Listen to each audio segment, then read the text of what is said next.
Bonjour à toutes et à tous et merci de nous suivre en direct sur Europe by Satellite et de nous joindre dans la salle de presse virtuelle de la Commission européenne. Nous sommes le mercredi 26 août. J'ai une annonce à vous faire avant de vous passer la parole pour vos éventuelles questions. So today EU defense ministers are in Berlin for the informal meeting of defense ministers. The High Representative Vice President Borrell will be chairing that meeting. The Commission will be represented by Executive Vice President Verstager and by Commissioner Breton. You can follow the press conference which follows the meeting at around 5:50 this afternoon on Europe by satellite. Then, tomorrow and on Friday, the informal meeting of EU Foreign Affairs ministers will take place in Berlin. The meeting is also known as the Gymnich. And again, the meeting will be chaired by High Representative Vice President Borrell. Because our spokesperson, Nabila, is in Berlin with the High Representative, she will not be able to take part in the online press briefing today and the following days. So therefore, I will kindly invite you to ask your foreign affairs questions at the press conference which will take place this afternoon. And for matters which are not on the agenda of that meeting, please reach out to her and to the Foreign Affairs team as you would normally do. This is all for today's announcements. Now I will open the floor for your questions. So please indicate by raising your hand if you wish to ask a question. I see that Naomi has her hand raised. Naomi. Hi, Dana. Thanks for taking my question. So following Commissioner Phil Hogan's submission of his itinerary and its publication online, the Irish authorities said that he in it had incorrectly cited coronavirus rules to justify cutting short his quarantine to go golfing. And also, according to our reporting in the Irish Times, he wasn't in self-isolation to begin with and also made a social visit to County Roscommon, which wasn't disclosed on his itinerary. Is the President satisfied with the account he has given? Thank you very much for the question, Naomi. What I can tell you is that the President is studying carefully the report which was submitted by Commissioner Hogan yesterday. It is a detailed report. It's a report which is public to ensure full transparency about the moves by the Commissioner during that period in Ireland. The President is in contact with Commissioner Hogan about it. On the other hand, we have taken note of the statement from Irish authorities that you referred to, but this is the only thing that we can say at this stage. So once more, the President continues considering the matter. She's examining and assessing carefully on the basis of that report. Yes, I understand that Naomi has a follow-up question, so please go ahead, Naomi. Thanks. Can the Commissioner keep his job if he hasn't been truthful to his boss? And when will we find out? Thanks.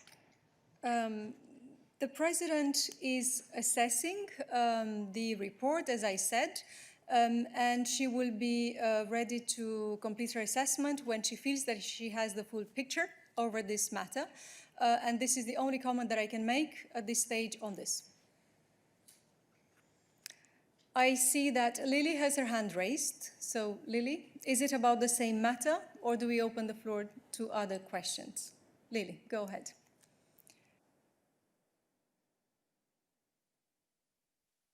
Hello. My question is on the same matter. I was wondering, is the Commission in touch with the Irish authorities in order to verify elements of what Commissioner Hogan put forward in his report? So is the Commission in touch with the Irish police and the Irish government in order to check that what was listed in the report is indeed factually correct? Thank you. Thank you for the question, Lily. I'm not in a position to tell you what contacts the President is making or her team is making in relation to this matter. What I can assure you about is that the President wishes to have the full picture in order to make a good assessment and a fair assessment of this matter, which is an important one and which she takes seriously.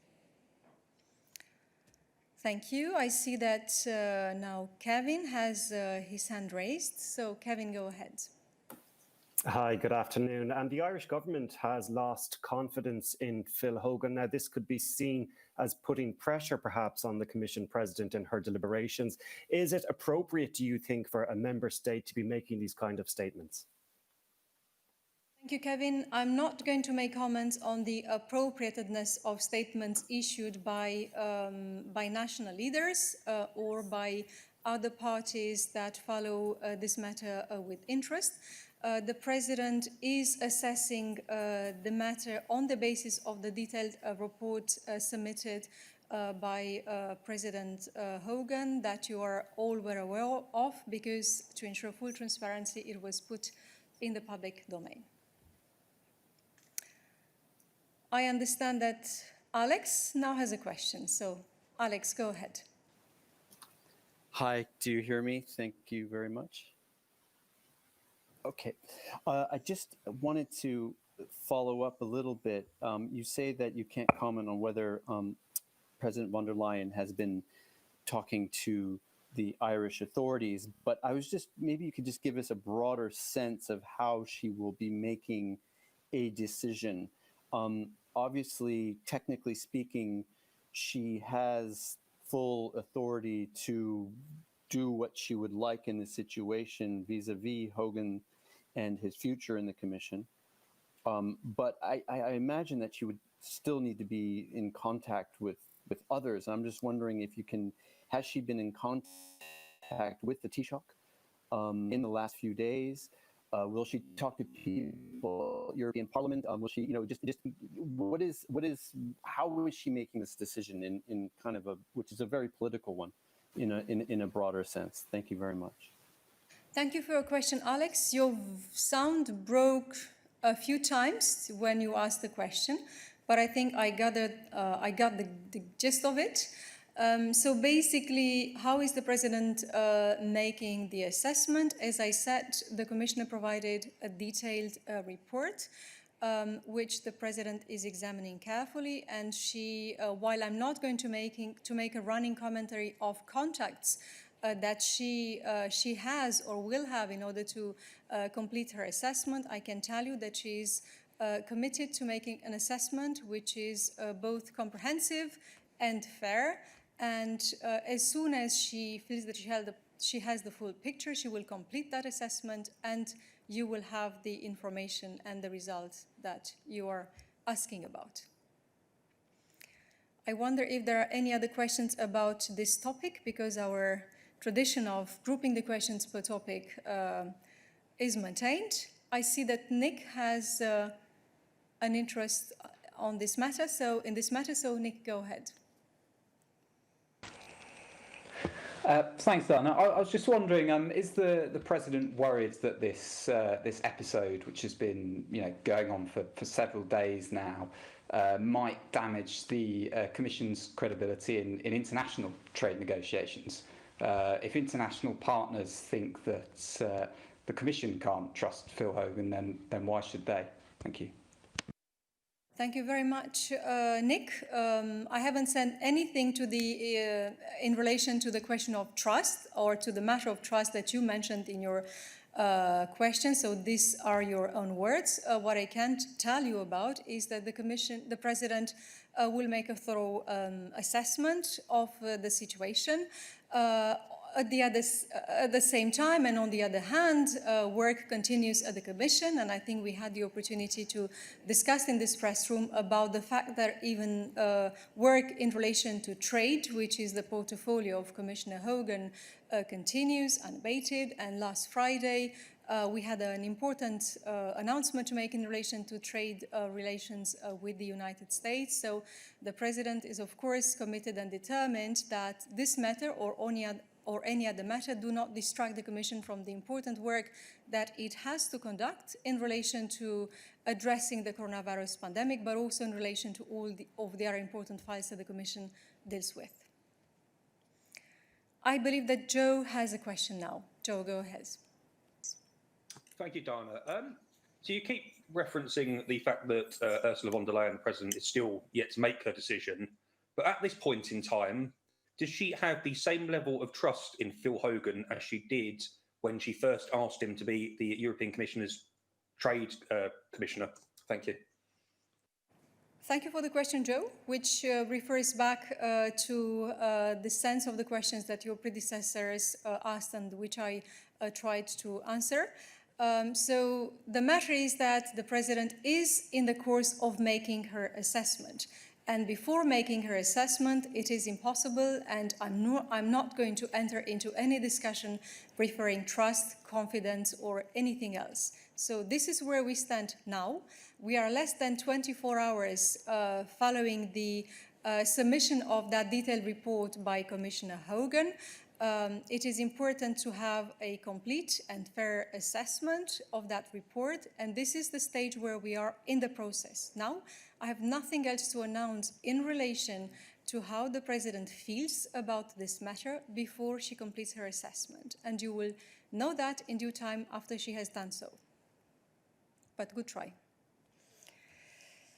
I understand that Jennifer now has a question in relation to this, I suppose. Go ahead, Jennifer.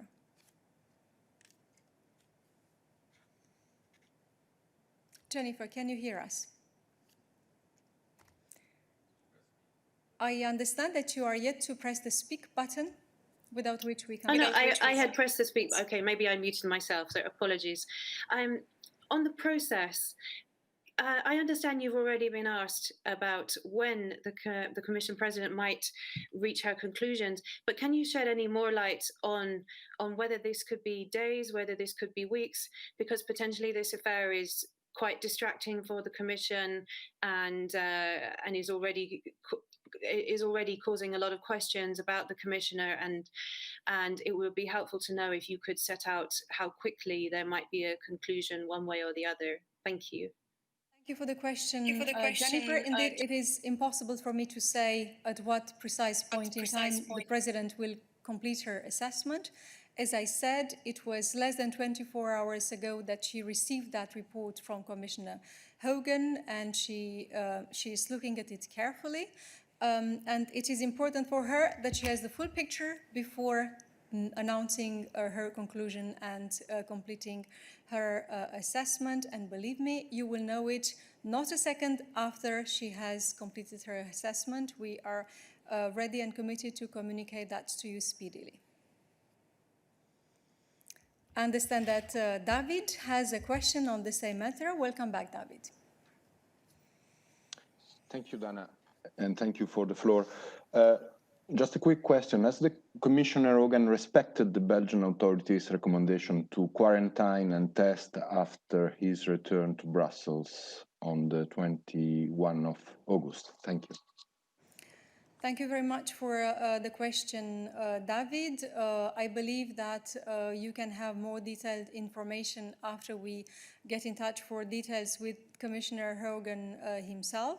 But from previous contacts, we understand that he has taken care to meet the rules and the guidelines established by the government of Belgium in relation to his return to Brussels. This is a matter which is, of course, important for all commissioners as well as for all Commission officials. And as I have had the opportunity to say that several times in this very place, it is a matter that the President takes seriously, and we expect compliance by Commission officials with those requirements, which indeed we need to be alert because they are changing rapidly. You as inhabitants of Brussels know that as well as we do.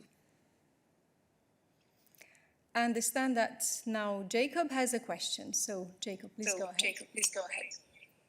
Hi, just as a follow-up to my colleague Lily's question. So you said repeatedly that the Commission President is making a thorough assessment based on the timeline that Phil Hogan has given her.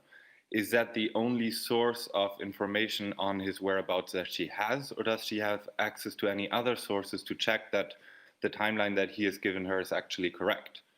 Does she have access to these? And also, what does this assessment mean? I mean, if she's only doing it based on the timeline, then why is it taking longer than 24 hours? Because it's very clear that certain rules were broken and others weren't. What is she? What else is she doing that needs more time? What does this assessment comprise? Thank you for your question, Jacob. As I was saying, the President wishes to have the full picture. And obviously, the report submitted by Commissioner Hogan yesterday afternoon is a very important element in the assessment. But the President will, of course, take into account any other facts, matters, or circumstances which she believes are relevant to elucidate this matter in order to enable her to take a decision which is fair and which is appropriate in this matter, which she believes is a serious one. Are there any other questions on the same topic? I believe that Daniela has a question about that. So, Daniela, please go ahead. Yes, hello, thank you for the floor. It's also a follow-up on my colleague's question on the process. I wonder, will the President ask for more information from Commissioner Hogan? Does she have all the information she needs from him? And what other sources will she be relying to? Thank you. Thank you for the question, Danielle. As I was just saying, the President considers the detailed report submitted by the Commissioner. There have been further contacts between the President and the Commissioner since the submission of the report, and the President will take into account any facts or information which she believes would be relevant to elucidate and to clarify the circumstances in which the movements referred to in that timeline took place. I now see that Naomi has requested the floor. So Naomi, please go ahead. Thanks, Dana. Just a quick one. To my understanding, there are actually two dossiers. So there's what was published online, which is the itinerary with sort of justificatory notes. But then what Commissioner Hogan actually submitted to the President was a much longer document of 20 pages, which included a map and all kinds of things like that. Can you just confirm that's the case and tell us, describe a little bit what was the dossier submitted to the President and how it differs from the one online? Thank you. Thank you for the question, Naomi. It would be very difficult to me to elaborate on the exact composition of any additional documents. The important document that matters is the one that was put in the public domain to ensure full transparency and to enable the President to make the assessment based on the facts and the circumstances in which those happened during the month of, from end July until mid-August. But I will not be able to give you details on whether any accompanying documents or technical sort of assistance documents like maps, as you referred to, were included in the document. The important document which states or which indicates the Commissioner's moves is the one that you have because it has been published online by Commissioner Hogan himself. Are there any additional questions on this matter at this stage? I see that Ralph has a question. So Ralph, please go ahead. Yes, hi, good afternoon. I just wanted to know, how can you claim full transparency when you yourself make the decision what is an important document and what is not, and not then put everything out in the public domain? Thank you. The document that the President will take into account as a basis to inform her assessment of this matter is the document which details the moves of Commissioner Hogan in Ireland from the end of July until the mid of August when he returned to Brussels. The question from Naomi was whether there was a map of Ireland indicating where specific countings are, so basically to facilitate understanding of those moves. So this is, in my understanding, because Naomi referred to a map, that would be a completely technical document which would simply help identify or trace the move of the Commissioner for a clear understanding of the matter.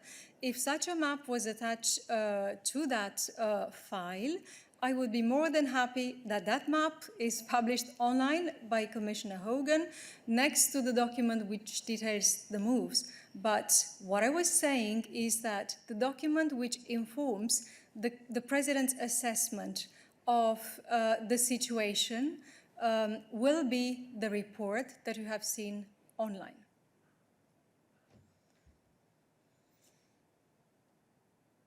Are there any additional questions on this matter?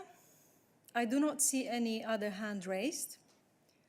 Therefore, I will open the floor to other questions that you may have for us today. I see that Tommaso has his hand raised. Tommaso, go ahead.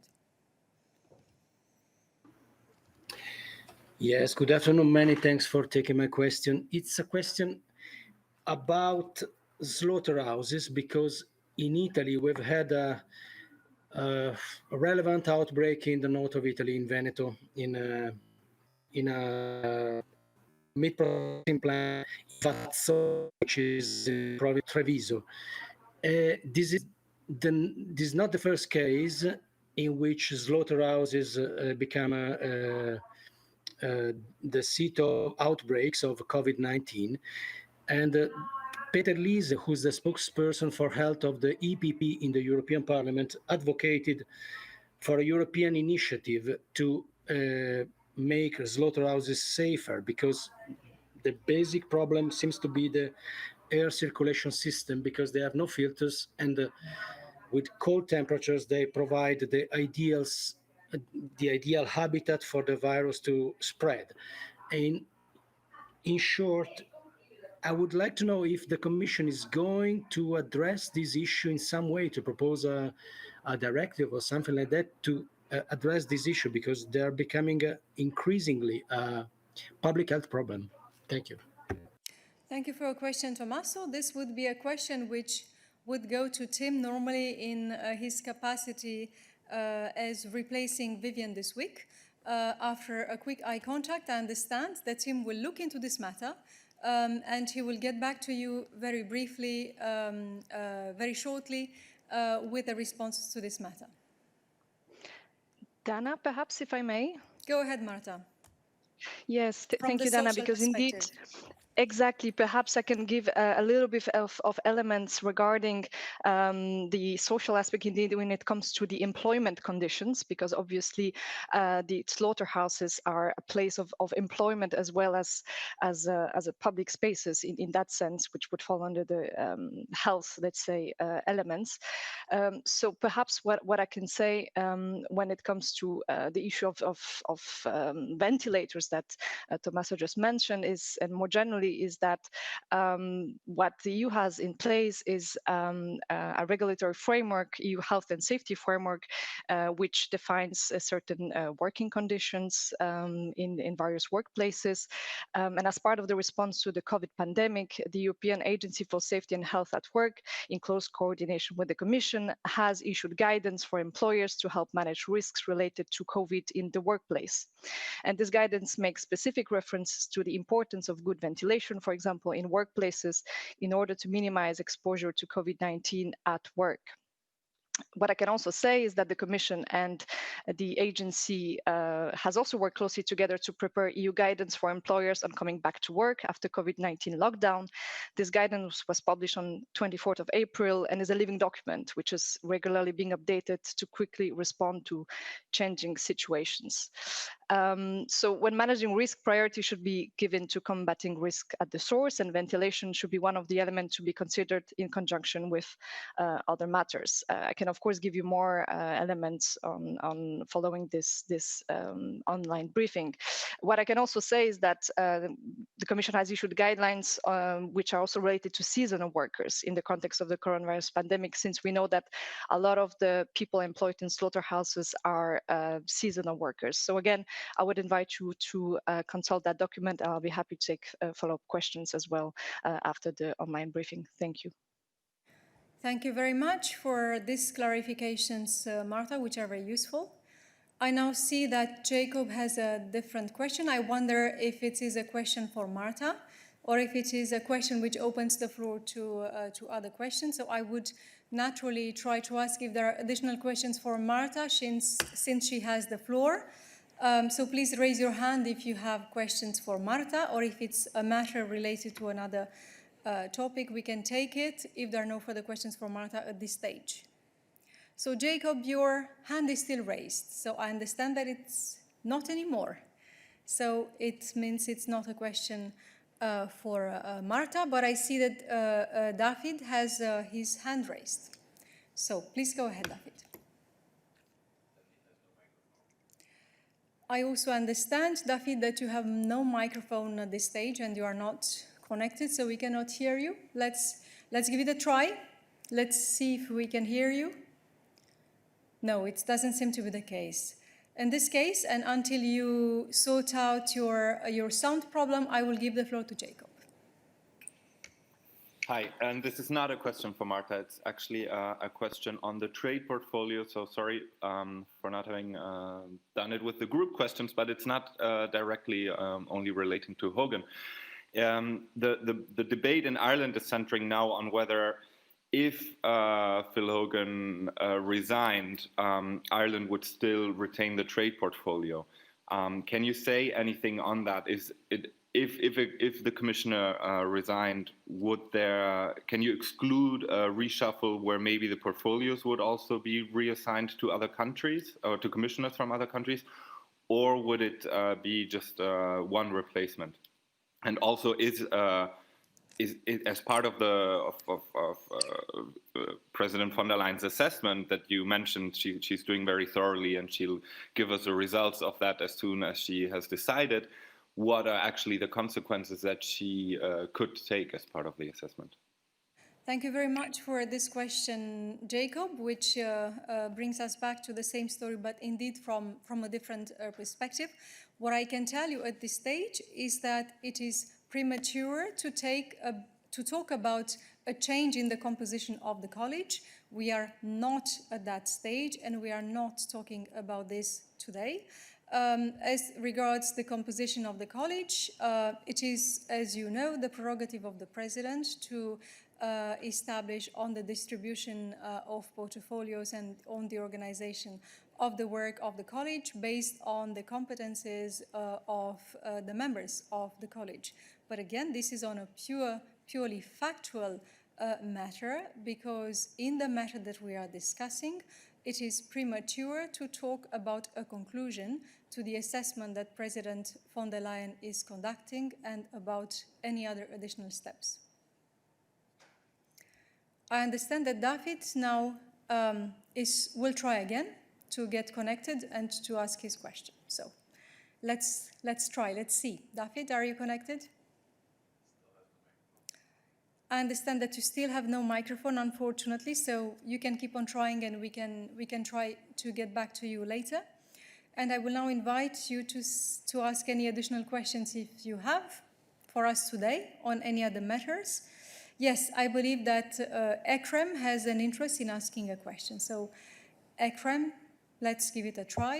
I reiterate what I said at the beginning, that questions on foreign affairs, I will invite you to address them to the foreign affairs team. We have no spokesperson on foreign affairs with us today for the midday briefing, and the questions should therefore kindly be asked at the press conference which take place at 5:50 in Berlin, that you can follow by EBS. But perhaps it's not a question about foreign affairs, so please go ahead, Ekrem.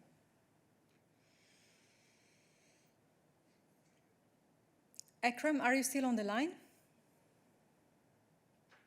We cannot hear you and we cannot see you at this stage.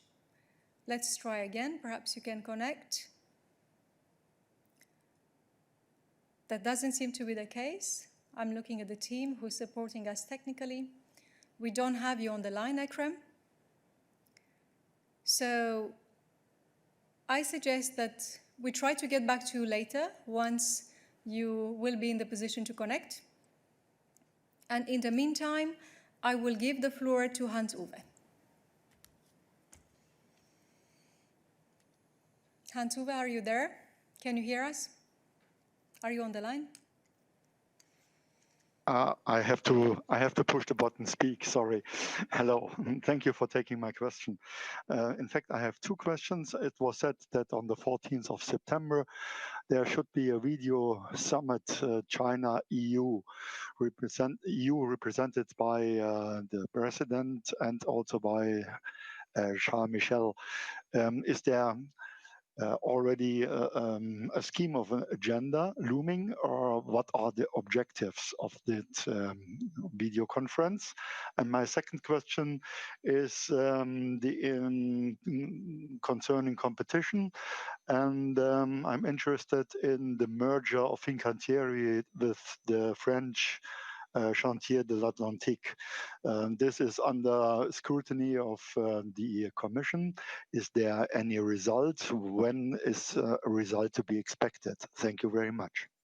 Thank you very much for the question, Hans-Uwe. On the first one, I will refer you to my invitation to address such questions to Nabila. As regards confirmations of summit with partners from around the world, she would normally provide you an answer to that. So she will get back to you on this specific question.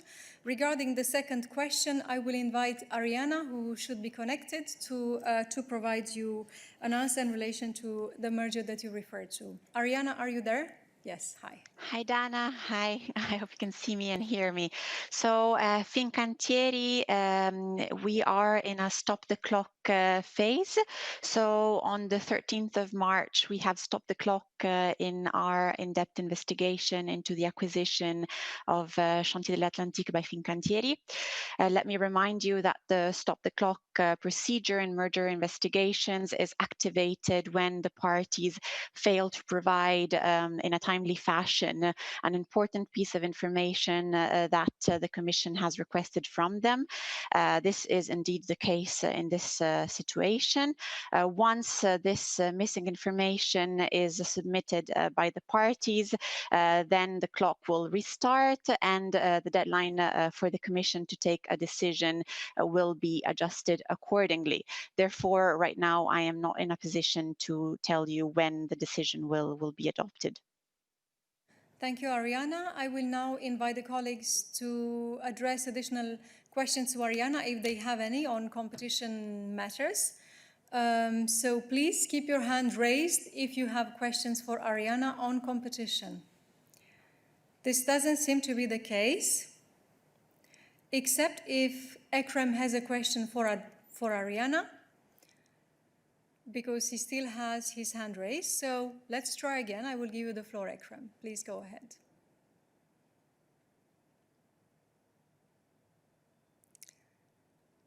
I don't think that we have you on the line. Now we hear something and we see. Yes, it's good. It's about the internal affairs. I think questions should go to Adalbert, if I can put it now. Yes, go ahead, please. Yes, the German Interior Ministry had told us a few weeks ago that about the visa liberalization for Kosovo, several member countries have asked the Commission, I quote, to update its assessment, end of quote. I would like to know what happened from that moment. Is the Commission has the Commission already responded back with that update assessment, or what's going on? Ekrem, I'm sorry, the sound wasn't perfect, so can I invite you to repeat your question in order to make sure that Christian, who replaces Adalbert, will hear all the aspects that you want to see covered? Could you repeat it, please? Yes, we can give it a second try. The German Interior Ministry has told us a few weeks ago that several member countries have asked for, I quote, to update its assessment, end of quote, about the visa liberalization for Kosovo. And the Commission has been repeating already for 2 years that Kosovo has met all the conditions, and it's up to the member countries now. But this is a new momentum down there in Kosovo. People have the impression that member countries and the Commission are kind of in a ping-pong game. What's the next move from the Commission having regard to the request made by those member countries? This time it was very clear. And Christian, replacing Adalbert, will attempt to provide you an answer. Yes, thank you, Eke. So I understand now that it's on visa liberalization. So what I can tell you here and what the latest is from our side is that the Commission confirmed in July 2018 that Kosovo fulfilled all benchmarks of the visa liberalization roadmap, and our assessment still stands. After the vote of the European Parliament, it is now for EU member states to move this forward. We encourage them to proceed with lifting visa requirements for Kosovo. Thank you very much, Christian. Thank you very much. That doesn't answer my question. The request to update its assessment was not made 2018 or 2019. It was made just recently, this year. So I understand the Commission has prepared a sort of letter which is somewhere stuck in that building, and it's not sent to the member countries who have asked it specifically. Look, I'm happy to check whether there are any more details I can give you at this stage, but the principle, the basic answer remains the same, that our assessment still stands. Thank you, Christian. I will now open the floor to other questions that you may have to Christian on this matter. So in this case, it's visa liberalization or other matters that Christian covers in his own portfolio. So please indicate if you wish to ask such a question by raising your hand. I do not see any hand raised at this stage, so thank you, Christian. And I will now open the floor to other questions that you may have for us today. And indeed, Patricia has been waiting for a long time. Patricia, go ahead.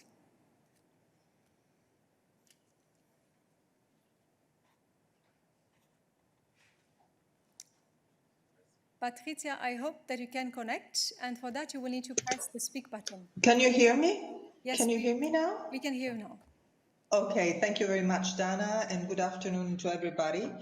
I would like to know if the Commission has a reaction on what happened in the US with this new episode of Jacob Blake and the protests as a consequence. Thank you.